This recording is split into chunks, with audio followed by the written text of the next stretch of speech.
Balik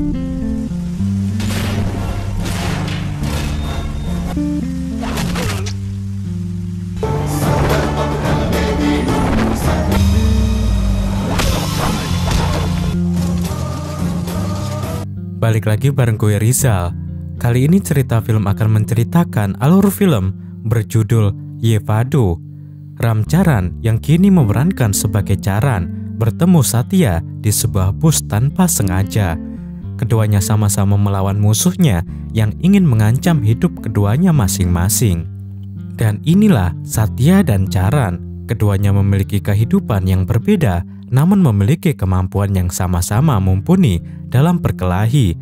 Keduanya akan disatukan oleh hal yang tak terduga, dan cerita kedua pemuda jagoan ini pun dimulai.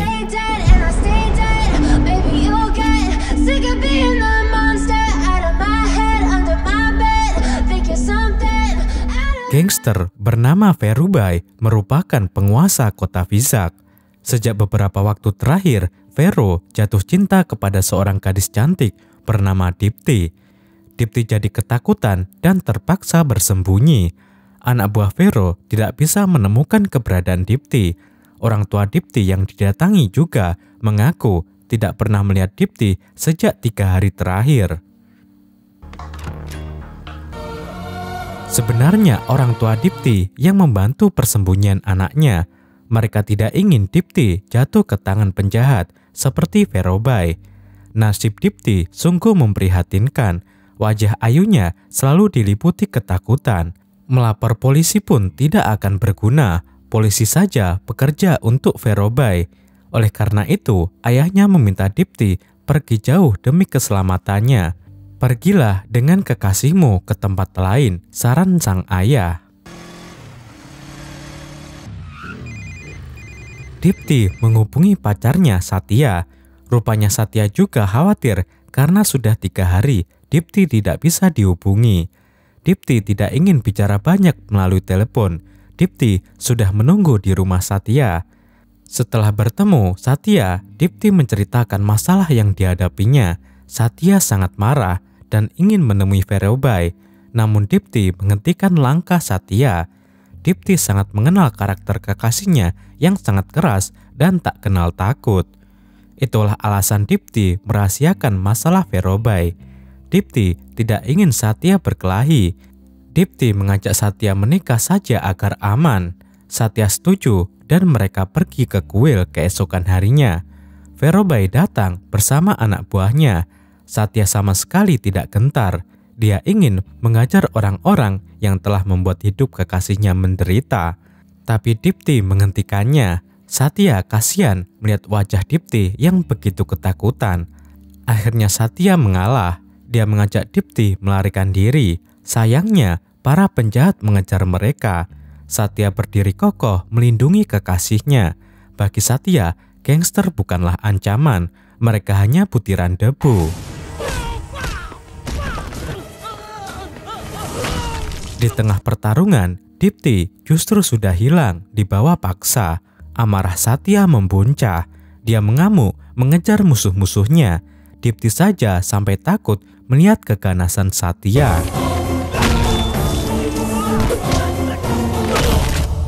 Silahkan bawa dia, sentuh dia kalau kalian berani, tantang Satya. Anak buah Ferobai lari tunggang langgang melihat kekuatan Satya yang seperti singa. Situasi jadi berbalik. Satya yang kini mengajar para penjahat. Sekali lagi, Dipti menghentikan langkah Satya. Dipti tidak ingin Satya berkelahi lagi. Bawa saja saya pergi dari sini, please, ucap Dipti sambil menangis.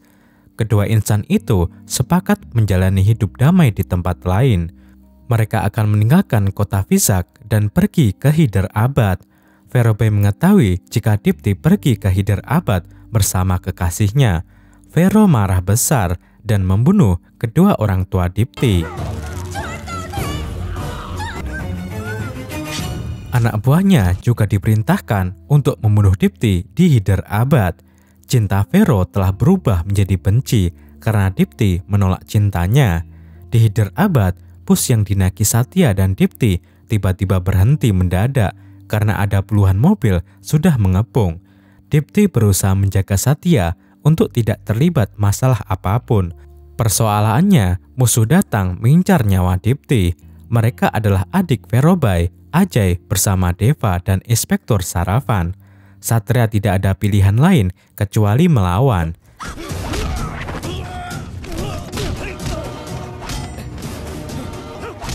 Jika hanya 3 orang, sangat mudah bagi Satya mengalahkan musuhnya.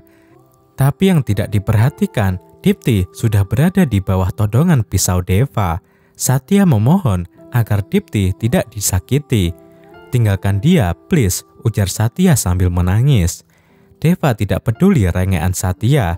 Saat itu juga, Dipti pun dibunuh. Satya terguncang melihat kekasihnya sekarat di depan mata. Satya pun ditusuk berkali-kali. Luka di tubuh Satya sama sekali tidak terasa, namun hatinya hancur menyaksikan detik-detik kematian Dipti. Dan pada akhirnya, Dipti menghembuskan nafas terakhirnya. Satya juga seperti merasakan kematian. Dia pingsan dengan iringan air mata kepedihan. Bus itu kemudian dibakar. Tubuh Satya dan Dipti terbanggang api. Keajaiban terjadi keesokan harinya. Tenaga medis menemukan Satya masih hidup. Secepatnya, Satya dibawa ke rumah sakit di Hyderabad dalam kondisi koma. Tubuh Satya mengalami 70% luka bakar, setengah wajahnya telah hancur. Hal yang lebih memilukan lagi, air mata Satya terus saja menetes meski dalam kondisi koma. Kepala rumah sakit, Dr. Sailaja, menangani langsung pasien tanpa identitas itu. Berdasarkan pemeriksaan tubuh, Satya tidak hanya terbakar, tapi juga ditemukan 24 luka bekas tusukan. Hebatnya, Satya masih bisa hidup. Dr. Sailaja sangat kagum melihat kemauan keras pasiennya yang ingin tetap hidup. Oleh karena itu, Sailaja memimpin operasi medis untuk menyelamatkan Satya. Operasi pun berjalan lancar. Satya yang masih koma setelah 10 bulan di rumah sakit, barulah Satya terbangun karena diserang ingatan tentang Dipti. Satya yang baru sadar mengamuk, ingin segera pergi dari rumah sakit. Dr. Sailaja datang meminta Satya tenang. "Ini bukan hidupmu, saya yang memberikan kehidupan untukmu," ucap Sailaja membuat Satya terdiam. Perban Satya kemudian dibuka, ternyata bentuk wajahnya telah berubah. Wajah baru Satya bukanlah milik Arjun, tapi milik Ram Charan. Satya terkejut melihat wajahnya di cermin. Dr. Sailaja menjelaskan pihaknya telah melakukan operasi transplantasi wajah karena luka bakar Satya sangat parah. Satya diminta tetap beristirahat di rumah sakit untuk beberapa hari lagi. Wajah Satya boleh saja berubah, tapi dendamnya tidak akan pernah punah. Satya kabur dari rumah sakit, dia hanya meninggalkan catatan terima kasih. Tujuan hidup Satya saat ini hanya satu, yaitu balas dendam atas kematian Dipti. Itulah yang membuatnya tetap bertahan. Satya kembali ke kota Vizag bersama kenangan tentang Dipti.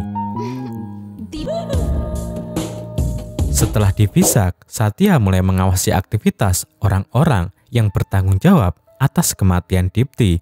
Mereka adalah Verobai, Ajay, Inspektur Saravan, dan Deva. Wajah barunya membuat Satya tidak dikenali musuh. Satya kemudian pulang ke rumahnya yang telah ditempati oleh orang asing secara ilegal. Orang itu bernama Brahmi. Dia berpura-pura sebagai Satya karena rumah itu sudah kosong selama 10 bulan. Satya tidak ingin fokusnya terganggu. Dia pun memperkenalkan diri sebagai teman Satya yang bernama Ram. Dan dengan terpaksa, Brahmi mengubah identitasnya dengan mengaku sebagai paman Satya. "Kamu boleh nginep di sini hanya 2 hari saja," ucap Brahmi. Target pertama Satya adalah Deva. Satya menemukan Deva di kerumunan pasar. Kebetulan Deva tengah sibuk mencari seorang gadis yang diinginkan Verobai. Satya sudah siap membunuh. Gadis yang dicari Deva justru berlari dan bersembunyi di belakang Satya. Gadis itu bernama Suruti.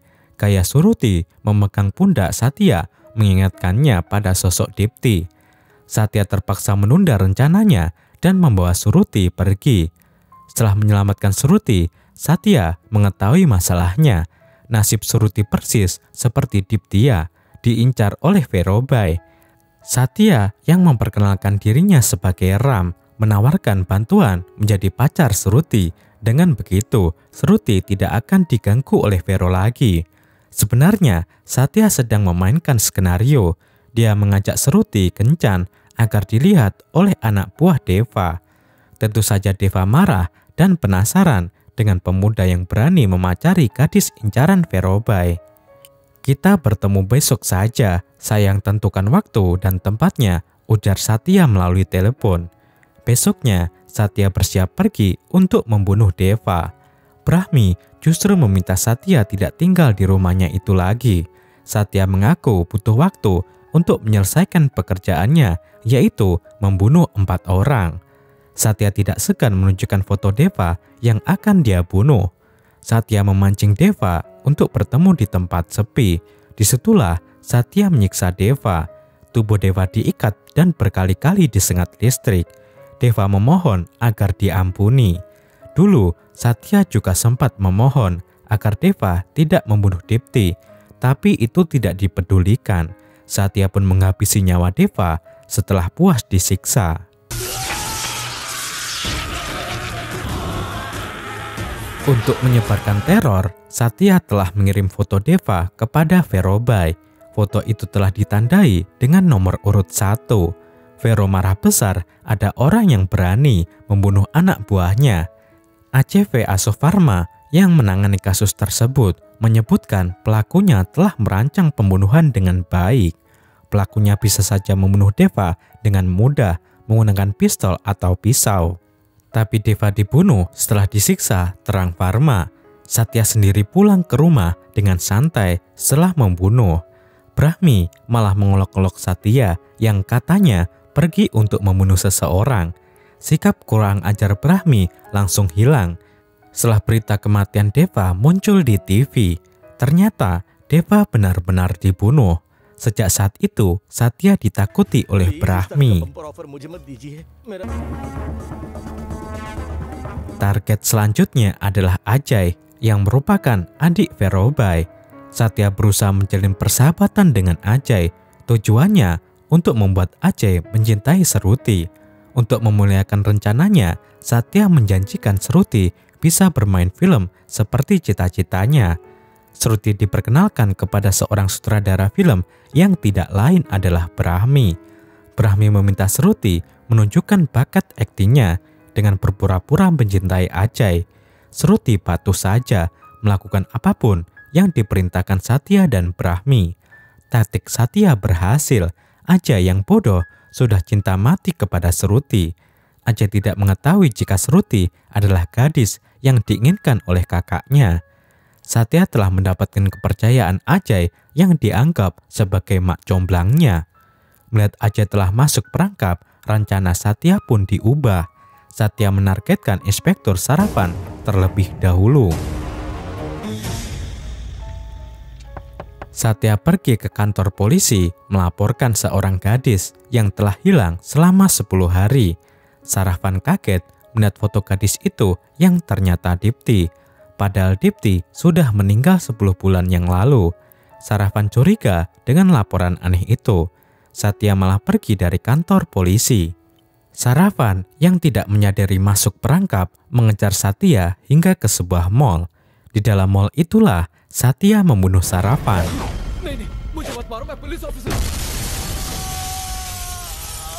ACP Farma datang lagi ke TKP.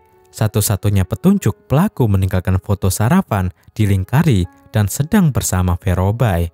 Farma meminta masyarakat bekerja sama dengan polisi untuk mengidentifikasi pelaku. Satya tiba-tiba mengacungkan tangannya. Dia mengaku melihat pelaku. Berdasarkan keterangan Satya, sketsa wajah pelaku dibuat.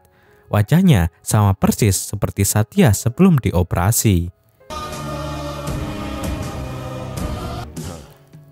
ACP Pharma menunjukkan sketsa wajah pelaku kepada Vero. Wajah itu membuat Vero kaget tidak percaya. Satya benar-benar membuat teror bagi Vero. Sampai-sampai Vero tidak sempat memikirkan Shruti lagi. Shruti pun bisa bebas pergi sesuka hati. Saat itulah Shruti dilihat oleh anak buah Vero yang sedang bersama Ajay. Ajay ketakutan melihat gadis yang dia cintai adalah incaran kakaknya. Ajay langsung mengajak Satya bertemu. Jika Vero tahu, dia akan membunuh saya, ucap Ajay. Satya meminta Ajay tetap tenang. Vero tidak akan pernah tahu jika tidak ada yang memberitahunya. Tapi diam-diam, Satya yang justru mengirimkan Vero foto-foto kemesraan Ajay dan Shruti. Di hadapan Ajay, Satya sok jadi dokter cinta. Siasat Satya sangat mengerikan. Ajay disarankan membunuh kakaknya agar tidak kehilangan gadis yang dia cintai. Jika itu dilakukan, Ajay tidak hanya mendapatkan Shruti, tapi juga posisi Verobai. Ajay tergoda dan siap melakukan saran itu. Ajay menembak Vero yang sedang tidur di kamarnya, tapi ternyata Vero tidak ada di bawah selimut. Giliran Ajay yang nyawanya terancam. Dia memohon ampun. Vero tidak bisa memaafkan adiknya yang sudah berani ingin membunuhnya. Vero memerintahkan anak buahnya untuk menghabisi nyawa Ajay di tempat yang jauh. Ajay dibawa pergi untuk dieksekusi. Tiba-tiba Vero melihat foto Ajay yang sudah dilingkari merah. Satya juga menelepon dan mengungkapkan jika dirinya yang membunuh Deva serta Inspektur Saravan. Saya yang mencuci otak Ajay untuk membunuhmu. Saya tidak membunuh Ajay, tapi kamu yang telah membunuhnya. Silahkan selamatkan dia jika mampu, ucap Satya. Vero benar-benar merasa telah dibodohi. Dia bergegas menyusul Ajay. Anak buahnya sudah tidak bisa dihubungi. Vero terlambat sampai. Ajay sudah dieksekusi mati. Apa yang dilakukan Satya untuk membuat Vero merasakan sakitnya melihat orang yang disayangi meninggal tanpa bisa berbuat apa-apa. Kini hanya Verobai yang tersisa. Satya dan Vero sepakat untuk berhadapan langsung. Mereka janjian bertemu di sebuah klub. Anak buah Verobai membawa saksi yang telah memberikan keterangan kepada polisi. Saksi itu akan mudah mengidentifikasi Satya karena pernah melihatnya saat membunuh Inspektur Saravan. Saksi itu adalah Satya sendiri yang dikenal sebagai Ram. Masalah lain pun muncul. Shruti yang mencari Ram juga datang. Vero langsung menyandara Shruti karena dianggap telah bekerja sama dengan Satya untuk menghabisi nyawa Ajay. Padahal Shruti tidak tahu apa-apa. Satya mulai beraksi. Dia memberitahu Vero bahwa Satya baru saja keluar dari klub. Anak buah Vero bergegas mengejarnya, meninggalkan Vero seorang diri. Satya kemudian menelepon Vero dan meminta Shruti dilepaskan. Vero justru mengancam akan membunuh Shruti jika Satya tidak segera muncul. Saat itu juga Satya menunjukkan dirinya. Satya. Vero tercengang mengetahui fakta jika Satya adalah Ram. Ram pun langsung mengajar dan menyiksa Vero. Ternyata Verobai yang dikenal sebagai gangster penguasa kota Vizag sangatlah lemah. Vero sama sekali tidak mampu melawan. Dengan sangat mudah, Satya membunuh Vero. Dendam Satya sudah tuntas terbalas. Tidak lupa, Satya meminta maaf kepada Shruti atas semua kebohongannya. Syukurnya, Shruti tidak marah. Shruti bisa mengerti dan justru berterima kasih. Bagaimanapun juga, kedatangan Satya membuat Shruti terbebas dari Verobai. Satya kemudian pamit pergi. Satya yakin kematian Verobai akan membuat Dipti tersenyum di alam sana. Kejutan baru datang dalam hidup Satya. Seseorang bernama Raja panik melihat wajah Satya. Raja langsung menembak Satya dan mengenai pengemis yang berdiri di dekat Satya. Satya mengejar raja untuk mengetahui alasan serangan itu. Raja bersembunyi. Dia menelpon seorang menteri pusat bernama Viraju. Charan masih hidup. Dia ada di Visak terangnya. Yaps, raja menyebut nama Satya sebagai Charan. Informasi itu membuat menteri kaget hingga keselak. Seorang penjahat bernama Dharma di Hyderabad juga tidak percaya jika Charan masih hidup. Apabila itu benar, Charan harus dibunuh lagi. Raja memanggil puluhan preman untuk membunuh Satya, tapi preman mah hanya butiran debu di hadapan Satya.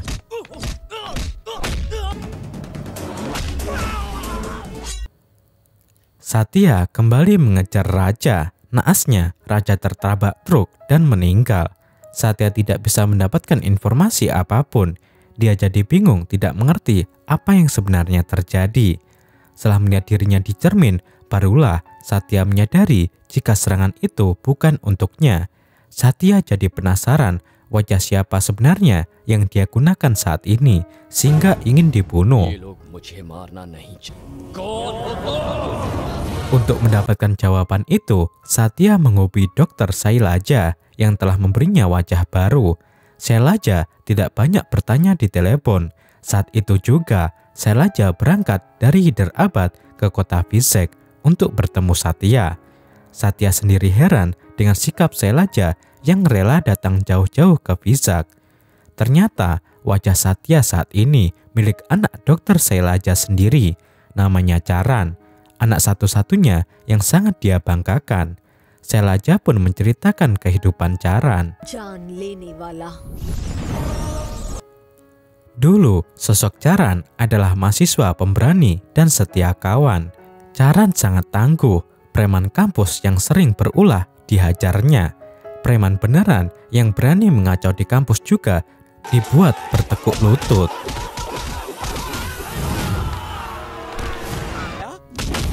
Meski pemberontak keras, Charan memiliki sisi lembut dan baik hati. Charan sangat dekat dengan ibunya, sedangkan ayah Charan telah meninggal dunia. Charan memiliki 3 orang sahabat akrab, yaitu Sasa, Sharat, dan Kishore. Sebagai mahasiswa ganteng, cerdas, dan pemberani, Charan sudah memiliki kekasih bernama Manju. Hubungan Charan dan Manju didukung penuh oleh keluarganya masing-masing. Ayah Manju percaya jika Charan akan bisa membahagiakan Manju. Sahabat Charan yang bernama Sasa tengah menghadapi masalah serius. Kawasan tempat tinggalnya diincar pengusaha besar untuk dijadikan lokasi sebuah proyek bergengsi.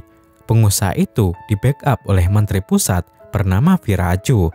Penjahat yang paling ditakuti Dharma sudah dibayar mahal untuk membersihkan kawasan itu dari penduduk. Dharma biasa membunuh sejak 25 tahun terakhir. Dia hanya lembut kepada satu orang, yaitu putrinya yang memiliki keterbelakangan mental. Adanya perselingkuhan antar pengusaha, pejabat, dan penjahat itu ditulis oleh wartawan koran bernama Sangkar. Kebetulan Sangkar tinggal di kawasan yang ingin dikuasai Dharma. Kebenaran Sangkar berakibat fatal. Tangan kanan Dharma buka membunuh Sangkar di hadapan penduduk setempat. Sangkar dibiarkan sekarat tanpa ada yang berani menolongnya. Saat itu Charan datang untuk menemui Sasa. Charan langsung ingin menyelamatkan orang yang sekarat di hadapannya.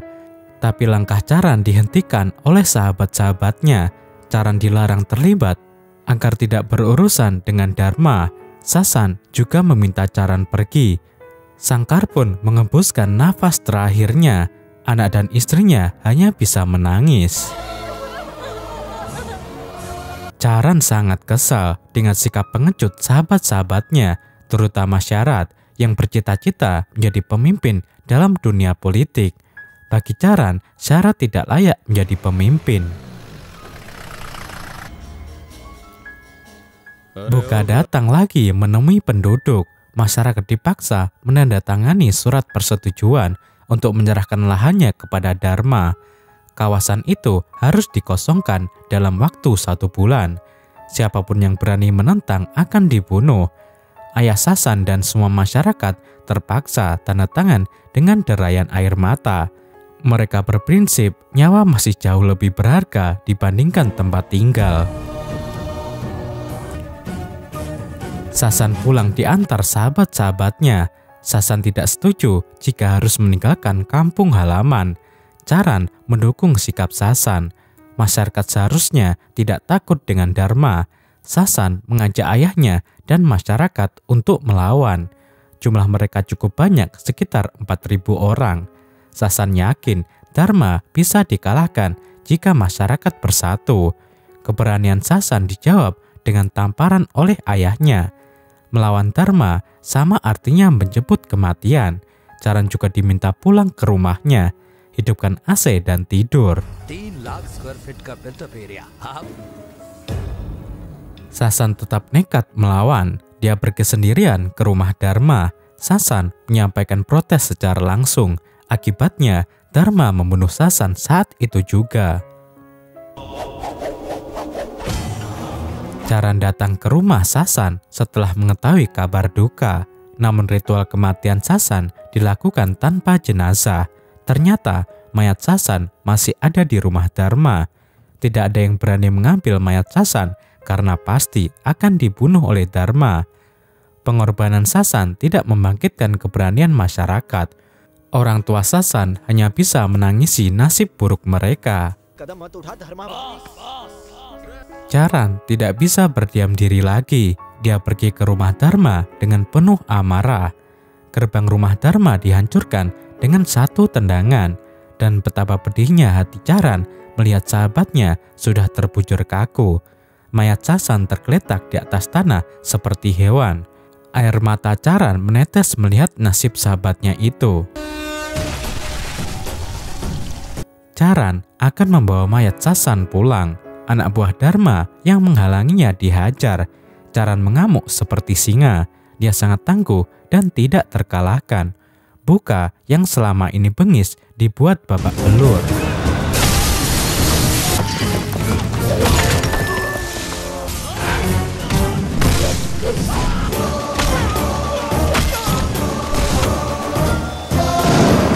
Dharma menggigil ketakutan melihat kekuatan Charan. Dharma dibuat tidak berdaya. Anda melakukan kesalahan besar membunuh dia. Mulai saat ini, kawasan itu milik saya, tegas Charan. Mayat Sasan kemudian dibawa pulang. Orang tua Sasan sangat gembira dalam dukanya. Keberhasilan Charan mengalahkan Dharma di rumahnya sendiri mulai menumbuhkan keberanian masyarakat. Surat yang pernah ditandatangani dibakar. Apa yang terjadi membuat Dharma frustasi. Buka unjuk keberanian lagi agar bisa diberikan kesempatan membunuh Charan. Menteri Viraju mempermalukan Buka yang masih saja omdo. Padahal wajah Buka belum sembuh setelah dihajar. Untuk menghentikan Charan, Dharma dan Menteri pergi menemui Dr. Sailaja selaku ibu Charan. Sailaja diminta menasihati Charan agar tidak melawan Dharma. Bagaimana jika terjadi sesuatu pada anakmu, ucap Menteri. Sailaja menghadapi santai para penjahat itu. Tidak ada sama sekali ketakutan di matanya. Sailaja justru membentak dan mengusir Dharma pergi. Keberanian Sailaja tentu saja karena memiliki seorang putra seperti Charan. Dharma semakin merasa dipermalukan. Dharma memerintahkan anak buahnya untuk menyerang dan menggusur paksa rumah penduduk. Charan pergi menyelamatkan mereka. Dalam perjalanan, Dharma memberitahu Charan lewat telepon jika ibunya juga dalam bahaya. Anak buah Dharma yang dipimpin raja sudah siap membunuh ibu Charan di rumahnya. Charan putar arah untuk menyelamatkan ibunya terlebih dahulu. Tapi kekasihnya Manju juga dalam genggaman musuh. Dharma sudah di atas angin. Charan benar-benar dibuat dilema dan tidak berdaya. Untuk menyelamatkan semua orang di 3 tempat berbeda, Charan tidak memiliki waktu yang cukup. Tapi Charan menemukan ide brilian. Charan pergi ke rumah Dharma dan bertemu putri kesayangan musuhnya itu. Dharma yang sudah merasa menang jadi kelimpungan mengetahui putrinya sedang bersama Charan. Dharma tidak ingin putrinya disakiti. Dia memerintahkan anak buahnya untuk meninggalkan ibu Charan dan Manju. Penggusuran juga dibatalkan. सोने का रंग क्यों उड़ गया? Dharma kalah telak. Sekali lagi, Charan mengolok-olok Dharma. Upaya penggusuran yang gagal membuat masyarakat semakin tidak takut. Sebaliknya, masyarakat yang akan membuat Dharma ketakutan. Kata-kata Charan melukai ego Dharma.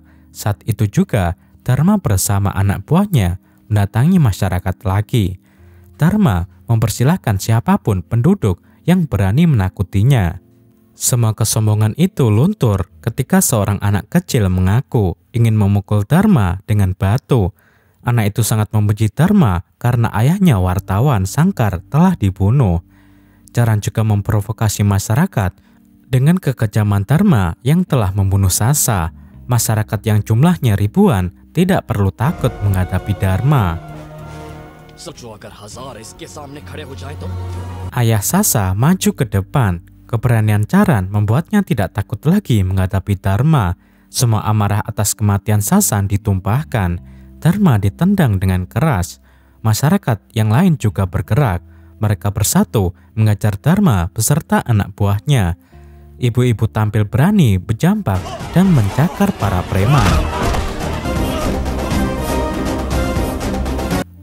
Dharma sama sekali tidak berharga. Ibu-ibu ingin membunuh Dharma yang sudah takut setengah mati.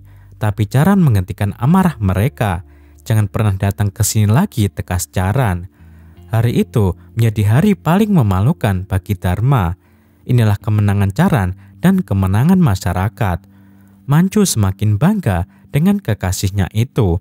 Tapi bagi Dharma dan Menteri Viraju, Charan telah menghancurkan semuanya. Charan harus mati bagaimanapun caranya. Dharma mendapat informasi dari raja jika Charan akan pergi ke Vizag untuk menghadiri acara pernikahan temannya. Dharma mengatur strategi untuk membunuh Charan saat kembali dari Vizag. Ternyata Charan dan Satya menaiki bus yang sama. Ketika bus berhenti mendadak karena dikepung puluhan mobil, sasaran mereka adalah Charan, bukan Satya dan Dipti. Charan siap menghadapi berapapun jumlah musuhnya, tapi hal yang tak diduga terjadi. Charan ditusuk dari belakang oleh sahabatnya sendiri Syarat. Jika saya membunuhmu, Dharma berjanji akan membantu karir politik saya, ungkap Syarat. Charan terluka. Sebenarnya Satya ingin membantu orang yang terluka di hadapannya. Tapi Dipti meminta Satya tidak ikut campur. Untungnya Charan masih sanggup melawan. Charan turun dari bus untuk menghadapi semua anak buah Dharma. Charan bertarung habis-habisan. Di saat yang sama, Satya dan Dipti dicari oleh anak buah Verobai ke dalam bus. Charan sendiri telah mampu membunuh banyak orang. Sekali lagi, Syarat ingin membunuh Charan dari belakang, tapi tetap saja gagal. Andaikan saja Charan mau saat itu juga, Syarat bisa dia bunuh. Tapi Charan tidak mungkin membunuh sahabatnya sendiri. Tanpa disadari, Dharma datang menusuk Charan dari belakang. Charan semakin terluka parah. Charan mempersilahkan Dharma menusuknya dari arah depan. Dharma jadi ketakutan. Charan justru ditusuk lagi oleh Syarat dari belakang. Astaga, Syarat, begitu teganya dia melakukan itu. Syarat benar-benar keterlaluan. Charan sangat sedih melihat sosok sahabatnya yang jahat itu. Akhirnya Charan tumbang. Pemuda hebat itu telah dikalahkan dengan cara yang paling curang. Charan mengembuskan nafas terakhirnya bersamaan dengan tumbangnya Satya di dalam bus. Dharma kemudian mengirim mayat Charan ke ibunya. Kematian Charan membuat Sailaja berduka. Hati Sailaja semakin teriris dengan olokan dari Dharma. Tidak berselang lama, Sailaja menerima pasien yang mengalami luka bakar. Dialah Satya. Sailaja melihat keinginan kuat Satya untuk tetap hidup. Kamu butuh wajah untuk hidup, dan saya ingin menjaga harapan banyak orang. Karena itulah saya mengambil keputusan memberikan wajah anak saya kepadamu. Tutur Sailaja mengakhiri ceritanya kepada Satya. Sebenarnya Sailaja ingin menceritakan semuanya setelah Satya bangun dari koma. Tapi Satya justru pergi. Lalu apa yang terjadi setelah Charan meninggal, tanya Satya. Untuk menjawab itu, Sailaja membawa Satya kembali ke Hyderabad. Ternyata masyarakat yang ditinggalkan Charan masih ada di kawasan itu. Kedatangan Satya tentu saja membuat masyarakat kaget, heran, dan seperti tidak percaya. Semua orang langsung berkumpul, bahkan ayah Sasan yang sudah kehilangan satu kakinya berlari menemui Satya. Betapa bahagianya ayah Sasan melihat Satya. Dia sampai terjatuh karena sangat bersemangat. Orang tua itu merangkak mendekati Satya. Dia menangis bahagia melihat Charan masih hidup. Ternyata setelah Charan dianggap meninggal, Dharma semakin kejam. Ayah Sasan yang pernah menendang Dharma terpaksa harus kehilangan kakinya. Tapi meski begitu, masyarakat terus memberikan perlawanan. Keberanian yang telah ditanamkan Charan tidak pernah hilang. Setelah melihat semuanya, Satya tidak keberatan menjadi Charan. Satya juga tidak memiliki tujuan hidup setelah kematian Dipti. Saya akan hidup seperti anakmu, ucap Satya kepada ibu Charan. Langkah pertama Satya alias Charan menemui Syarat yang telah menjadi pemimpin sayap muda partai penguasa. Si pengkhianat Syarat ketakutan melihat wajah Charan di hadapannya. Syarat melaporkan tentang kembalinya Charan kepada Dharma. Fakta itu sangat sulit diterima akal. Dharma kemudian menculik Dr. Sailaja. Jika Charan memang masih hidup, dia pasti akan datang menyelamatkan ibunya. Satya datang ke rumah Dharma. Dia tidak sendirian, banyak masyarakat berdiri di belakangnya. Kali ini, Dharma harus dipastikan mati. Pertempuran besar pun terjadi. Ratusan hingga ribuan masyarakat menggeruduk rumah Dharma.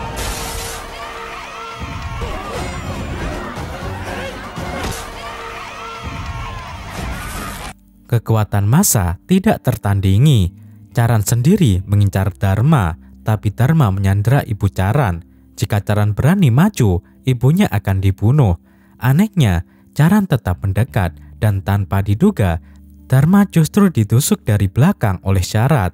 Giliran Dharma yang dihianati oleh Syarat. Ternyata Syarat melakukan itu karena telah diancam oleh Charan. Dharma belum tumbang dan mampu membunuh Syarat. Si pengkhianat itu mati. Dharma juga secara tidak sengaja membunuh Menteri Viraju saat ingin membunuh Charan. Charan kemudian menendang Dharma hingga terjatuh ke tengah kerumunan massa. Dharma yang sangat dibenci atas dosa-dosanya menjadi sasaran empuk amarah masyarakat. Dharma meninggal setelah dihajar banyak orang. Semua penjahat telah musnah. Ada satu lagi tanggung jawab Satya setelah menjadi Charan, yaitu kekasihnya Manju. Charan pun menemui Manju dan film pun berakhir. Klik jempol ke atas jika kalian suka dengan video seperti ini. Dan berikan komentar positif kalian. Saya Rizal, sampai jumpa di video cerita film selanjutnya.